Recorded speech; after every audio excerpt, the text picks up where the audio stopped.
Hi everyone, welcome back to this channel.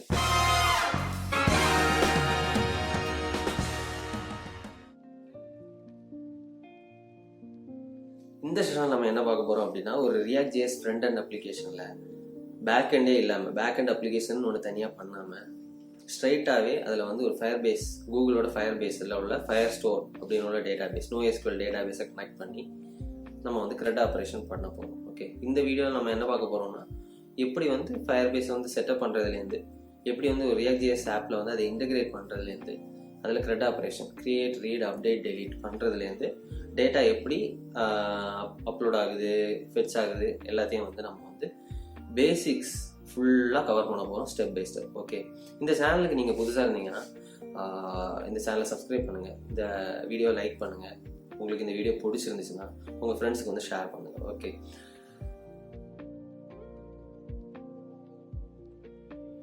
உங்களுக்கு வந்து ஒரு டவுட் இருக்கும், எதுக்கு தேவையில்லாமல் React.js வந்து ஒரு ஃப்ரண்ட்-எண்ட் லைப்ரரி, அதில் எதுக்கு தேவையில்லாமல் பேக்கெண்ட் லாஜிக்கை எழுதி நம்ம வந்து அந்த CRUD ஆப்ரேஷனை பண்ணணும், ஸ்ட்ரைட்டாக ஃப்ரண்ட்-எண்ட்லேயே எதுக்கு பேக்கெண்ட் லாஜிக்கை எழுதணும், பேக்கெண்ட் தனி அப்ளிகேஷனாக பண்ணாமல் பேக்கெண்ட் தனியாக பண்ணாமல். ஓகே, React.js நம்ம யூஸ் பண்ணால் அது வந்து ஒரு ஃப்ரண்ட்-எண்ட், பேக்கெண்ட் வந்து ஒரு Node.jsலையோ ஸ்ப்ரிங் பூட்டோ இல்லைனா வந்து ஃபாஸ்ட் ஏபி இல்லைனா வந்து வேறு ஏதாவது பேக்கெண்ட் ஃப்ரேம்வொர்க்கில் நம்ம பண்ணுவோம். கரெக்டாக? அப்படி இல்லாமல் எதுக்கு நம்ம வந்து ஃப்ரண்ட்-எண்ட்லேயே நம்ம வந்து பேக்கெண்டோட லாஜிக்கை இன்டெகிரேட் பண்ணி எதுக்கு நம்ம CRUD ஆப்ரேஷன் பண்ணணும் அப்படின்னா, ஒரு சின்ன அப்ளிகேஷன் அப்படி இல்லைன்னா நார்மலாக வந்து ஒரு ஃப்ரண்ட்-எண்ட்லேயே உங்களால் டேட்டாபேஸ் இன்டெகிரேஷன் CRUD ஆப்ரேஷன் பண்ண முடியும்னு சொல்கிறதுக்கு அந்த வீடியோ. ஓகே, ஒரு சின்ன அப்ளிகேஷன் டூடோ இல்லைன்னா ஒரு சோசியல் மீடியா அப்ளிகேஷன், காம்ப்ளெக்ஸான பேக்கெண்ட் லாஜிக் இல்லாத ஒரு அப்ளிகேஷனை வந்து நீங்கள் தனியாக ஸ்கேல் பண்ணி மேனேஜ் பண்ண முடியாத. இப்போ சொல்ல போனால் சில அப்ளிகேஷன் வந்து ஃப்ரண்ட்-எண்ட் இருக்கும், பேக்கெண்ட் வந்து மைக்ரோ சர்வீசஸ் பண்ணி வச்சுருப்பாங்க. மைக்ரோ சர்வீசஸ்னால் பேக்கெண்டே மல்டிபிள் அப்ளிகேஷன்ஸாக பிரித்து சொல்லப்போனால் உங்களுக்கு ஒரு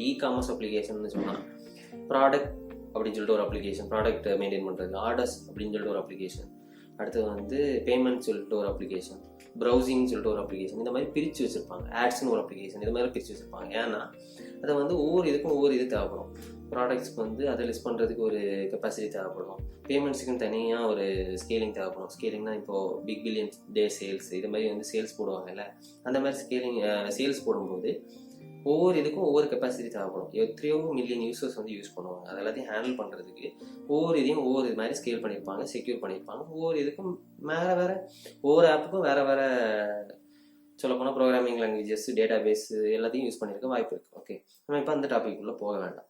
இதை மாதிரி நீங்கள் காம்ப்ளெக்ஸாக ஒரு பேக்கெண்டை வந்து கிரியேட் பண்ண வேண்டாம். எனக்கு ஒரு சிம்பிள் பேக்கெண்ட் போதும், பேக்கெண்டே இல்லாமல் நான் ஃப்ரண்ட்-எண்ட்லேயே அதை மேனேஜ் பண்ணிப்பேன் அப்படின்னா நீங்கள் வந்து இது மாதிரி React.jsல இல்லைன்னா இது மாதிரி ஃப்ரண்ட்-எண்ட் அப்ளிகேஷனில் வந்து நீங்கள் வந்து பேக்கெண்டோட லாஜிக் சொல்ல போனால் இதை மாதிரி இப்போது கூகுளோட Firebaseல வந்து Firestoreனு ஒன்று இருக்குது, இதை மாதிரி வந்து அசூரில் இருக்குது, இதை மாதிரி AWSல இருக்குது.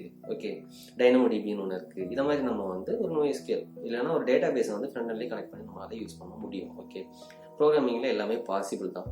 ஓகே, இப்போது நம்ம வந்து நம்ம டாபிக்குள்ளே வருவோம், ஒரு Firebase Firestoreக்குள்ளே. ஓகே, ஒரு Firestore இருக்குல்ல, இது வந்து நம்ம ஃப்ரண்ட்-எண்ட் லாஜிக்கு உள்ளாடியே நம்ம React.js லைப்ரரிக்குள்ளே நம்ம வந்து யூஸ் பண்ண போகிறோம் CRUD ஆப்ரேஷன். ஓகே, இப்போ நம்ம சூஸ் பண்ண Firebase Firestore இருக்குல்ல, அது வந்து ஒரு NoSQL டேட்டாபேஸ். NoSQL டேட்டாபேஸ்னால் என்னென்னா, இப்போது அதை பார்க்குறதுக்கு முன்னாடி நம்ம டேட்டாபேஸ் அப்படின்னா என்னன்னு சொல்லிட்டு பார்த்தோம். ஓகே, காமனாக ஒரு சின்னதாக பேசிக்காக சொல்கிறேன்.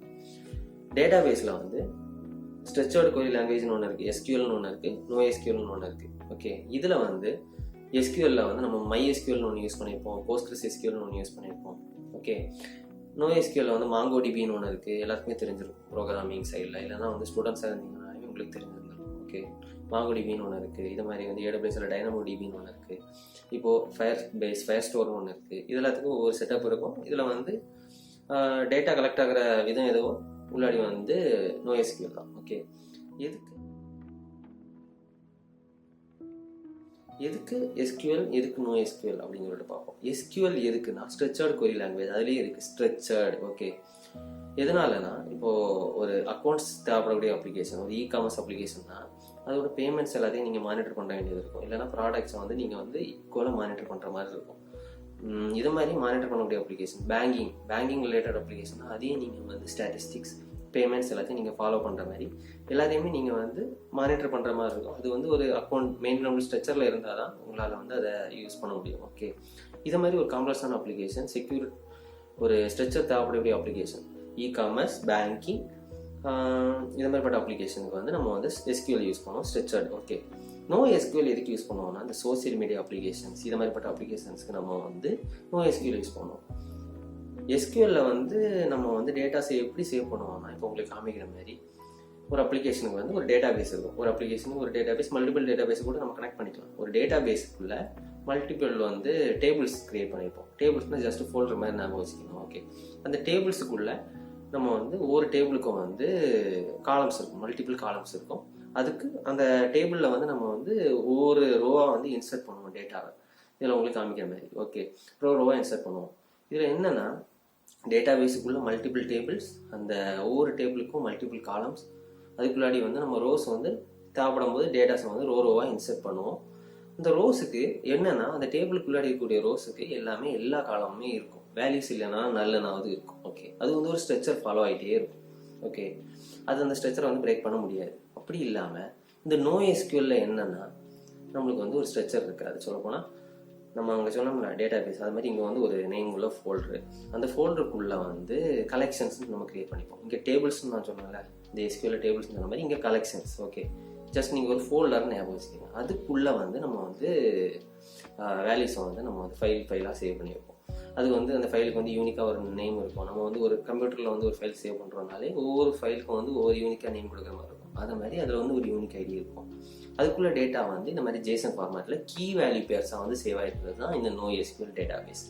நீங்கள் இந்த பார்த்துருக்குறது இந்த கலெக்ஷன்ஸ்குள்ளாடி ஃபைல்ஸ் இருக்குது. ஓகே, கலெக்ஷன்ஸ்குள்ளே இந்த டேபிளுக்கு தான் டேபிள்ஸ்ன்னு இருக்குல்ல, அந்த டேட்டா பேஸுக்குள்ளே டேபிள் இருக்குல்ல, அது மாதிரி தான் இங்கே கலெக்ஷன்ஸ். ஓகே, அதுக்குள்ளாடி இருக்கக்கூடிய அந்த வேல்யூஸ் இருக்குல்ல, காலம்ஸ், கீ வேல்யூ பேர்ஸாக சேவ் ஆகிருக்குன்னு சொல்கிறாங்க. அந்த கீ வந்து எல்லா ரோலையும் இருக்கணும்னு அவசியம் கிடையாது. இப்போது ஒரு மல்டிபிள் யூசர் இருக்கும்னா, இன்ஸ்டாகிராம் யூசர் வந்து ஒரு மல்டிபிள் யூசர்ஸ் இருக்கும்னா, ஒரு யூசருக்கு வந்து சில இது இருக்கும், சில ஃபீல்டு வந்து இருக்காது. அந்த மாதிரி வந்து தேவைப்படக்கூடிய ஃபீல்டை மட்டும் வச்சுக்கிட்டு, இப்போ நீங்கள் இதில் பார்த்தீங்கன்னா இதில் வந்து சில ஃபீல்டு இருக்கும், ரெண்டாவதுல இந்த ஃபீல்டு வந்து இருக்காது.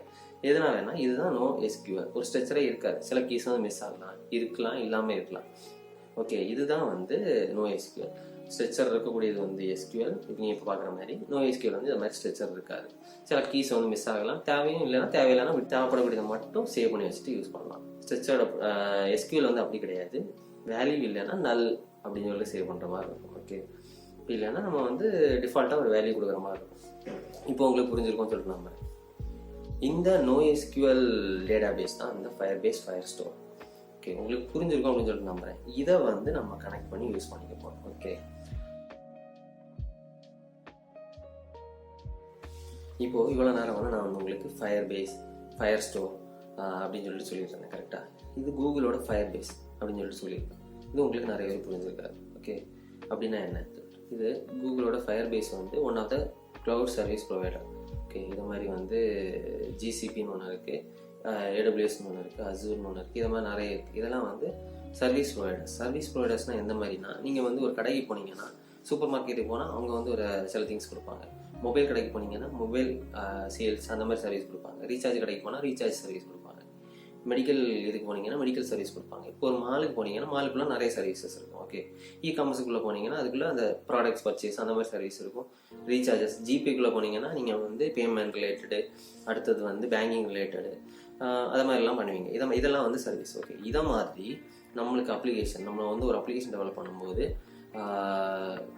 OTP சர்வீஸு, SMS சர்வீஸு, அடுத்தது ஹோஸ்டிங் சர்வீஸ், அடுத்தது வந்து இது மாதிரி டேட்டா பேஸ் மேனேஜ்மெண்ட் சர்வீஸ், இதெல்லாம் பண்ணுறதுக்கு வந்து இதெல்லாம் வந்து ஒரு சர்வீஸ். ஓகே, இதெல்லாம் ப்ரொவைடர்ஸ் தான் வந்து ஒன் ஆஃப் த ப்ரொவைடர் தான் இந்த கூகுளோட Firebase இருக்குது, இது மாதிரி கூகுளோட GCP இருக்குது, இது மாதிரி அசூர் இருக்குது. ஓகே, மைக்ரோசாஃப்டோடது, அமேசானோட AWS இருக்குது. ஓகே, இதெல்லாம் வந்து எப்படின்னா OTP ப்ரொவைடர் பண்ணுவாங்க. அடுத்தது AWS பொறுத்த வரைக்கும் நம்மளுக்கு முன்னாடி ஹோஸ்டிங் இருக்குது, ரவுட்டிங், ஸ்கேலிங், இது மாதிரி நிறைய இருக்குது. AI ரிலேட்டட் இருக்குது, IoT இருக்குது, அந்த மாதிரி இருக்குது. இது மாதிரி அசூரில் இருக்குது, GCP எல்லாத்துலேயுமே இருக்குது. ஓகே, இதை குழப்பிக்க வேண்டாம். இதெல்லாம் வந்து ஒரு தேர்ட் பார்ட்டி சர்வீஸ். இது மாதிரி தேர்ட் பார்ட்டியை வந்து நம்ம அப்ளிகேஷனோட இன்டெகிரேட் பண்ணுறதுக்கு அவங்க அந்த சர்வீஸ் இருக்குல்ல, அவங்க வந்து ஒரு இன்ஸ்ட்ரக்ஷன் கொடுத்துருப்பாங்க. இப்போது நீங்கள் ஒரு மொபைல் வாங்குறீங்கன்னா ஸ்டெப் பை ஸ்டெப் ஃபாலோ பண்ணுங்கன்னு இருக்கும்ல. கிளிக் பண்ணி நெக்ஸ்ட் பாலிசி இதெல்லாம் வந்து நீங்கள் செட் பண்ணி கரெக்டாக வந்து ஒரு டிவைஸை செட் பண்ணுறீங்கன்னா நீங்கள் அதை ஃபாலோ பண்ணி தான் நீங்கள் செட் பண்ண முடியும். அதை ஃபாலோ பண்ணாமல் செட் பண்ண முடியாது கரெக்டாக. அதே மாதிரி இந்த மாதிரி தேர்ட் பார்ட்டி இன்டெகிரேஷன், ஃபயர்பேஸோட ஃபயர்ஸ்டோரே நான் சொல்கிறேன். ஃபயர்பேஸை வந்து உங்களோட அப்ளிகேஷனை இன்டெகிரேட் பண்ணுறதுக்கு அவங்க வந்து ஒரு இன்ஸ்ட்ரக்ஷன் கொடுத்துருப்பாங்க. சொல்லப்போனால் ஒரு கோடு கொடுத்துருப்பாங்க. அந்த கோடை நீங்கள் ஃபாலோ பண்ணால் தான் நீங்கள் வந்து அதை கனெக்ட் பண்ண முடியும். ஒரு ப்ரோக்ராமராக நீங்கள் வந்து அதை மனப்பாடம் பண்ணக்கூடாது. காணாமல் படித்து வச்சுட்டோ இல்லைன்னா எடுத்து எழுதி வச்சுட்டோ அந்த மாதிரி பண்ணக்கூடாது. ஏன்னா அந்த இன்ஸ்ட்ரக்ஷன் தான் அவங்க மாற்ற வாய்ப்பு இருக்குது. ஒரு அப்ளிகேஷன் இறங்கும் போது எப்படி இருக்கோ அதே மாதிரி எப்போவும் இருக்கும்னு சொல்ல முடியாது. வெர்ஷன்ஸ் மாறிட்டே இருக்கும். இல்லை அப்கிரேட் பண்ணிட்டே போகும்போது அந்த கோட்ஸையும் அவங்க சேஞ்ச் பண்ணுவாங்க. ஓகே, அதனால் நீங்கள் புரிஞ்சிக்க வேண்டியது ஜஸ்ட் அந்த இன்ஸ்ட்ரக்ஷன்ஸை எப்படி ஃபாலோ பண்ணுறது, எப்படி உங்கள் ஆப்பை யூஸ் பண்ணுறதுன்னு. ஓகே, எப்படி வந்து அதை யூஸ் பண்ணுறது அப்படின்னு சொல்லி நீங்கள் பார்த்தா மட்டும் போதும். அது வந்து சில இது மாதிரி தேர்ட் பார்ட்டி இன்டிகிரேட் பண்ணும்போது அவங்க வந்து ஒரு கீ, அதோட பாஸ்வேர்டெல்லாம் வந்து கொடுப்பாங்க. நீங்கள் ரெஜிஸ்டர் பண்ணுறதுக்கப்புறம் ஒரு அக்கௌண்ட்டை வந்து நீங்கள் ரெஜிஸ்டர் பண்ணி இது மாதிரி ஓப்பன் பண்ணதுக்கப்புறம் நீங்கள் வந்து இந்த சர்வீஸ் வேணாம்னு நீங்கள் கேட்டிங்கன்னா அதை வந்து ஒரு கீ பாஸ்வேர்டு வந்து ஜென்ரேட் பண்ணி கொடுப்பாங்க. அது நீங்கள் உங்கள் அப்ளிகேஷனில் போட்டால் போதும். அது எப்படின்னு சொல்லிட்டு நம்ம வந்து இந்த வீடியோவில் பார்ப்போம். ஓகே, உங்களுக்கு புரியலைனாலும் நீங்கள் கவலைப்படாதீங்க. நம்ம வந்து ஸ்டெப் பை ஸ்டெப்பாக வந்து இப்போ பார்க்க போகிறோம். ஓகே.